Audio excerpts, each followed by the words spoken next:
Bom dia, irmãos. Peço que abram em Marcos, Evangelho segundo Marcos, capítulo 3.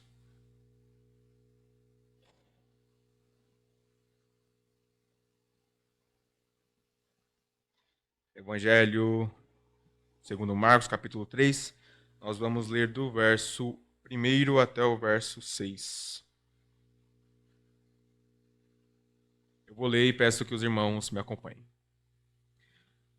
O homem da mão ressequida. De novo, entrou Jesus na sinagoga e estava ali um homem que tinha ressequida uma das mãos. E estavam observando a Jesus para ver se o curaria em dia de sábado, a fim de o acusarem. E disse Jesus ao homem da mão ressequida: Vem para o meio. Então lhes perguntou: É lícito no sábado fazer o bem ou fazer o mal? Salvar a vida ou tirá-la? Mas eles ficaram em silêncio, olhando-os ao redor, indignado e condoído com a dureza do seu coração, disse ao homem: Estende a mão. Estendeu-a e a mão lhe foi restaurada. Retirando-se os fariseus, conspiravam logo com os herodianos contra ele, em como lhe tirariam a vida. Uma rápida oração, irmãos.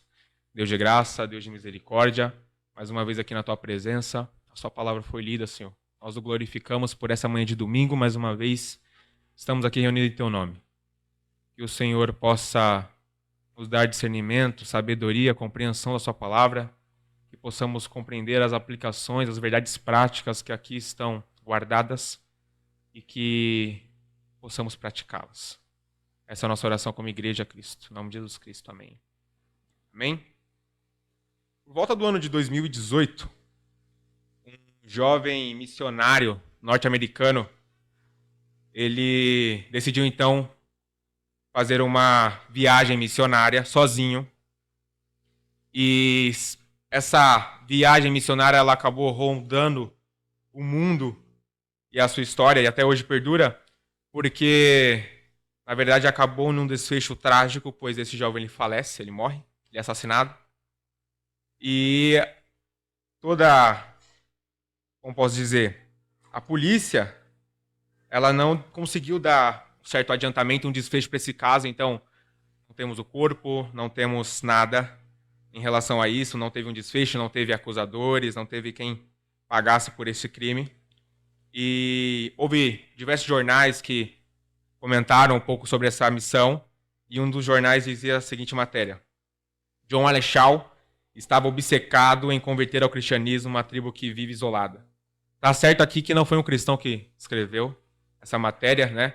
Tá dizendo que ele estava obcecado, e obcecado, se a gente for olhar o significado da palavra, como ela surge, significa alguém que está inflexível, alguém que está cego, e aí ele vai cometer algo, né? Ele está obcecado por tal coisa. Então, John Alexal estava obcecado em converter ao cristianismo uma tribo que vive isolada em uma pequena ilha do Oceano Índico, a Ilha dos Sentinelas do Norte. Uma tribo de caçadores e coletores de cerca de 200 pessoas que rejeita o contato com o mundo exterior. Violentamente, no dia 17 de novembro de 2018, os habitantes da Sentinela do Norte mataram um missionário norte-americano, de 26 anos, quando tentou pela segunda vez que o aceitassem entre eles. Na primeira tentativa, atravessaram a sua Bíblia com uma flecha. Na segunda, o acertaram e acabaram com a sua vida. Mais de 8 meses depois, ainda não foi possível recuperar o corpo e a investigação judicial pouco avançou. Então essa matéria é de 2019 e tudo ocorreu no dia 17 de novembro de 2018. Irmãos, por que esse jovem foi ali? Por que ele decide, então? Essa ilha já era um tanto conhecida, se vocês precisarem no Google, vai saber que, de fato, não há contato com civilização. Se algum helicóptero se aproxima ou algo do tipo, é recebido por flechadas. E esse jovem, crente, ele acreditava que ele teria a possibilidade de pregar a esses e, quem sabe, os converter ao evangelho, a partir, obviamente, do nosso Espírito Santo. Mas por que ele vai? Sabendo do perigo iminente, sabendo da consequência, por que ele vai? Ele poderia pregar no seu bairro, não é mesmo? Ele poderia ser um missionário na sua cidade, em algum lugar dos Estados Unidos. Mas reflita sobre isso. Por que ele vai, mesmo sabendo das consequências? Verso 1, do capítulo 3 de Marcos, diz assim então: De novo, entrou Jesus na sinagoga e e estava ali um homem que tinha ressequida uma das mãos. Então, Jesus Cristo, por mais uma vez, ele entra na sinagoga dos judeus. E nos dias de Cristo, a sinagoga tinha um papel extremamente importante, porque para a comunidade judaica, ali era o centro de educação religiosa e de orientação espiritual do povo. E naquela época, os judeus passando por muitos problemas políticos, digamos assim, era como que obrigatório eles terem um centro de educação da religião deles ou algo do tipo, porque demonstrava assim que eles tinham alguma cultura e que essa cultura deveria estar ainda existente. Então era de extrema importância, porque além de ser o centro de educação religiosa, era também de orientação espiritual do povo. E Jesus Cristo, mais uma vez, ele adentra ali a sinagoga dos judeus. No verso 2, estavam observando a Jesus para ver se o curaria em dia de sábado, a fim de o acusarem. A partir desses versos, alguns estudiosos vão dizer que é muito possível que os fariseus eles tenham levado esse jovem com a mão ressequida ali, com essa certa deficiência, para quem sabe Jesus o curar, e aí ele já tem algum motivo para ser acusado, não é mesmo? E isso é um tanto cômico pensar dessa maneira, pois é o templo de Deus, mas eles já entram ali de uma certa maneira procurando razões para acusar Jesus Cristo. Então, quem sabe eles viram Jesus Cristo se dirigindo até o templo, até a sinagoga, e aí eles têm a ideia, olha, tem um fulano, né, que mora ali na rua de baixo, vamos trazê-lo. Jesus Cristo mais uma vez está aqui, dizem que ele está fazendo milagres, nós temos que o matar, nós temos que ter razões para o crucificar ou razões para o acusar. Então vamos trazê-lo, vamos ver o que Jesus Cristo faz a partir disso, né? E então, mas a grande questão talvez do verso 2 não seja somente isso, mas seja a motivação pelas quais os fariseus adentraram o templo naquele dia. Qual é a nossa motivação, irmãos, para adentrar o templo do Senhor neste domingo de manhã? Será que nós somos como os fariseus? Que nós adentramos ali a portas da igreja e viemos aqui comungar, ou devia ser uma das razões, e viemos aqui para a escola bíblica. Será que nós viemos com a mesma motivação dos fariseus? Eles entraram ali com a motivação de serem acusadores. Eles entraram ali com a motivação de serem aquelas pessoas às quais apontam um dedo e deixam de se preocupar com a pessoa e se preocupam mais com, quem sabe, as questões sistemáticas e políticas. E eu não vou usar a palavra religiosa porque é uma questão delicada, mas a verdade é que alguns entram para serem acusadores e não, de fato, crentes em Cristo Jesus. Adentramos o domingo aqui na igreja, seja na escola bíblica dominical, ou seja, no nosso culto solene, e nós não viemos, de fato, com o coração disposto a servir a Deus e comungar com nossos irmãos. Então, qual é a sua motivação para adentrar o templo do Senhor? Não sejamos como os fariseus ou herodianos, não sejamos acusadores. Entremos na casa do Pai com o coração humilde, porque é como diz o Sermão do Monte, não é mesmo? Lá no capítulo 5 de Mateus, por volta do verso 3 vai dizer o quê? Bem-aventurados os pobres de espírito, porque deles é o reino dos céus. E no verso 8, bem-aventurados os limpos de coração, porque verão a Deus. Obviamente que tem uma explicação muito mais delicada a cada verso do Sermão do Monte, mas a ideia é essa, meus irmãos. Entramos no templo do Senhor, seja no domingo, seja na quarta, seja no domingo, e não como fariseus que está buscando acusar alguém, né? Apontar o dedo, quem sabe crucificar, ter razões para fazer o mal, razões para matar. Qual que o verso diz, o verso 6? Né? Eles estavam ali conspirando uns com os outros a fim de como lhe tirariam a vida. Não podemos ter um coração semelhante ao dos fariseus, irmãos. Verso 3 e 4. Aqui a gente vai observar bem o valor de uma alma. E disse Jesus ao homem da mão ressequida, vem para o meio. Então lhes perguntou, é lícito no sábado fazer o bem ou fazer o mal? Salvar a vida ou tirá-la? Mas eles ficaram em silêncio. O valor de uma alma. A verdade é que os fariseus não sabiam valorizar bem uma alma, não sabiam valorizar bem mais o irmão que serve ao Senhor junto com ele, não é verdade? Afinal, como é que você adentra o templo já com o coração tanto amargurado e conspirando fazer o mal? Então, é de certo que eles não tinham as verdadeiras razões por que estavam ali, né? Por que estar ali. E é fato, eu acho que ninguém aqui dos irmãos, eu creio que não, ninguém adentra por essas portas querendo fazer o mal. No entanto, a gente às vezes também é corrompido pela cultura e não sabe valorizar tanto uma alma quanto deveríamos. A verdade é que, e até um dos nossos pastores comentou isso enquanto pregava esse mesmo verso, né? Ele vai dizer que as pessoas gastam mais tempo hoje com animais, com os tais pets, do que com almas. As pessoas gastam mais até financeiramente mais com os animais do que com pessoas. Hoje se posta tanto foto de pet nas redes sociais quanto se posta do seu filho. Não podemos acabar por nos misturar tanto com essa cultura e deixar de valorizar de fato uma alma, de fato os nossos irmãos em Cristo, de fato nossos filhos, de fato nossos familiares, sendo cristãos ou não. Mas uma alma, irmãos, uma pessoa, ela vale muito mais do que um animal, do que um pet. Então que a gente saiba valorizar as almas, irmãos, e que a gente não deixe esses costumes, ou essas práticas, ou essa cultura pecaminosa adentrar os costumes da igreja, irmãos. Verso 5. Olhando ao redor, indignado e conduído com a dureza do seu coração, disse ao homem, estende a mão. Estendeu-a e a mão lhe foi restaurada. Jesus Cristo mais uma vez ali curou. Jesus Cristo mais uma vez ali ele demonstrou o seu poder e a sua superioridade acima do pecado, acima de um coração corrompido, acima de qualquer deficiência física. Jesus Cristo ele é superior ao sábado. Ele não é um Deus de ritos e ao menos nem de criações humanas. Então a ideia ali dos fariseus era não deixar que Cristo curasse mais alguém, principalmente dentro do templo, principalmente aos sábados.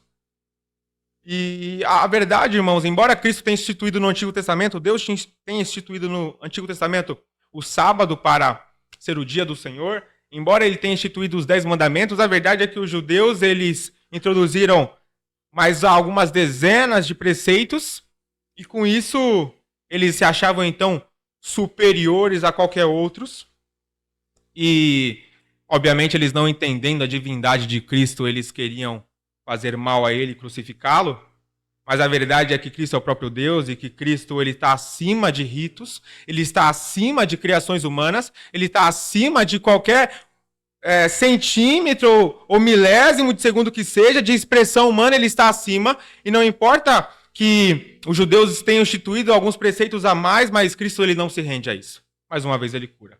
Embora criador de tudo que há, e embora ele criador também dos 10 mandamentos e criador do sábado, e para nós hoje o domingo, como guarda do Senhor, ele ainda está acima de tudo isso. Ele é um Deus soberano, um Deus potente. Ele não se reduz à tradição dos judeus, ele não se reduz aos ritos dos judeus ou dos fariseus, né, de modo particular. Muito pelo contrário, ele está superior a todas essas questões pequenas e que o homem, por vezes, acaba por guardar mais no coração do que de fato servir a Deus. No verso 6, retirando-se os fariseus, conspiravam logo com os herodianos contra ele, em como lhe tirariam a vida. Então aqui expressa bem esses últimos dois versos, os 5 e o 6, expressa bem o problema que a tradição pode causar. E aqui eu não quero demonizar a tradição. Nós temos a nossa tradição reformada que muito nos abençoou. Deus, através de homens, acabou por instituir a nossa igreja, e nós temos a tradição e nós devemos louvar a Deus por isso. Nós temos resquícios da tradição católica, né? Eu me lembro que na semana teológica, acho do ano passado, JMC, estávamos na Santa Mara, né, pastor? E o Weber, ele comentou um pouco sobre a tradição católica, o Weber Campos Júnior, e ele dizia as questões que nós devemos louvar a Deus por isso, né? Ele expressou bem as questões que ainda sobraram, que a gente podia glorificar a Deus por as tradições católicas, embora a gente saiba que existem muitos erros e não devemos adorar imagem, ou Maria, ou qualquer coisa do tipo, mas o Weber ele mostra ali os valores que ainda sobraram no ano passado. Então aqui eu não quero demonizar a tradição totalmente, nem a reformada, nem a católica, mas a verdade, irmão, é que existe um certo problema na tradição, que é quando você torna a tradição superior à palavra de Deus. Torna a tradição superior a Cristo. E é que talvez os fariseus tiveram feito ali. Eles deixaram por... a tradição ela se tornou superior a Deus. Né? Tanto quanto eles não compreendiam, não reconheciam a divindade de Cristo, então estavam ali não querendo a cura daquele homem. Então, existe um grande problema quando a gente leva demais em consideração a tradição do que a palavra de Deus. E a verdade é que a nossa tradição é embasada na Bíblia. Não é claro? É embasada. Então, como é que você consegue desenvolver preceitos que possivelmente se tornam superior à palavra de Deus, sendo que, na verdade, necessita da palavra de Deus para que os preceitos, os valores, a tradição seja criada? Então, não podemos deixar que isso ocorra e devemos ter cuidado com a tradição. E eu já ouvi pastores aí dizendo, recentemente, que existe um pequeno movimento, é verdade, é um pequeno movimento de reformados querendo ir para as igrejas católicas, querendo seguir a tal da tradição católica. Né? Enquanto outros pastores reformados estão dizendo também que existe um pequeno movimento dentro das igrejas reformadas e presbiterianas que compreendem mal a nossa teologia e com isso ensinam mal a nossa teologia e de forma até egocêntrica. Né? Quando a gente diz que é salvo e salvo de uma vez e que não perderemos a salvação, parece que alguns, não sei, se expressam mal e com isso causam um certo desconforto, ou na verdade é o próprio pecado no homem que não consegue compreender o que a palavra de Deus diz. Mas a verdade, irmão, é que tanto de um lado e tanto do outro não podemos nos confundir com a tradição. Devemos reconhecê-la, agradecer a Deus e tornar a palavra, deixar como ela já está, superior a todas essas questões. E não ser como os fariseus. Não é mesmo? Então, tomemos cuidado com isso. E sobre os fariseus, naquele grande dia, esse fatídico dia de sábado, né? Tem algo de mais cristão, ou de mais servil, irmãos, do que você ajudar o próximo no dia do Senhor? Tanto no sábado, no Antigo Testamento, quanto no Novo Testamento, no domingo. Tem algo de mais cristão, de mais servil, do que você fazer o bem a alguém? É o que Cristo está dizendo, né? É o que ele diz no verso 4. Então eles perguntou, é lícito no sábado fazer o bem ou fazer o mal? Não tem nada de mais servil ou uma maneira mais clara de honrar ao nosso Deus do que ajudar o próximo. Cristo não estava fazendo nada mais, nada menos do que o óbvio ali. Mas mesmo assim, haviam corações amargurados, corrompidos, que queriam fazer o mal contra Cristo. Lembra da introdução, quando eu comentei sobre o jovem missionário? E eu perguntei aos irmãos, por que ele foi? Qual que é a razão de você se dispor, pegar um barco, ou seja lá como ele conseguiu chegar até ali, se aproximar de uma ilha que pessoas... Ele sabia que tinha a imensa possibilidade de ser morto, mas por que ele vai? Por que Cristo adentra mais uma vez ao sábado, ele sendo 100% Deus também, quanto homem? Por que ele adentra ao sábado sabendo das consequências, da possibilidade de causar um mal a ele ali? A verdade, irmão, é que Cristo ele não se omite em ter as suas ações, nem mesmo por conta das consequências que poderia haver. Aquele jovem, talvez ele motivado por Cristo, quem sabe ele leu o capítulo 3, quem sabe ele leu o evangelho completo de Marcos, de João, Lucas, e ele compreendeu que Cristo ele não se omite por conta das consequências. Tá? Eu não quero aqui entrar em pormenores se foi correto o que ele fez, ou se ele devia ter elaborado melhor essa viagem missionária, mas a verdade é que ele não se omitiu de frente das consequências. Não devemos fazer. Não devemos ser assim, irmão. Não devemos nos omitir de frente das consequências, ainda que perigosas. A verdade é que o evangelho ele tem que ser disseminado, a pregação de Cristo tem que ser feita, e Cristo ele não se omitiu a adentrar mais uma vez aquele templo, mesmo sabendo das consequências, e aquele jovem também não se omitiu, mesmo sabendo das consequências de morte. Aqui eu tenho algumas aplicações para que a gente reflita sobre esses 6 versos que foi exposto agora, irmão. A primeira das aplicações seria: venha à casa do Pai com a motivação correta. Servir, adorar e comungar. Não sejamos como os fariseus, irmãos. Que a gente saiba porque nós estamos adentrando mais uma vez o templo para comungar no devocional aqui antes da escola bíblica dominical, que a gente tenha a certeza e como eu posso dizer, a interpretação correta de quando nós subimos aquelas escadas e vamos ter as nossas aulas, ou esses que ficam aqui com o pastor, a gente tenha a compreensão correta, irmãos, de por que, a razão de nós estarmos aqui. Não sejamos como os fariseus, adentramos aqui com o coração e a mente bem estabelecida em Cristo. A segunda aplicação seria: valorize os nossos irmãos em Cristo. Não sejamos como os fariseus, incriminadores, arrogantes, acusadores. Saibamos o valor de uma alma, irmãos. Saibamos preservar os nossos irmãos que sentam ao nosso lado. Saibamos preservar os nossos familiares, muito mais do que a gente acaba, às vezes, valorizando um pet ou as nossas amizades exteriores, que a gente saiba valorizar as nossas almas e os nossos irmãos em Cristo. Amém? E a terceira aplicação seria: louvemos a Deus por não nos deixar tropeçar na tradição. Os fariseus se perderam. Alguns nossos irmãos aí que poderiam ser em Cristo, né, com a tradição católica, se perdeu também. Alguns dos nossos irmãos reformados, ou que antes, outrora, era reformado, hoje já não é mais. Algumas igrejas que se dizem reformada já perdeu os princípios de uma igreja reformada. Então louvemos a Deus porque até aqui Ele tem nos sustentado e não nos deixou tropeçar em nenhuma dessas tradições. A palavra do Senhor ainda é superior a tudo isso, Ele ainda nos guarda, Ele ainda nos protege e Ele se mantém superior a tudo isso. Amém?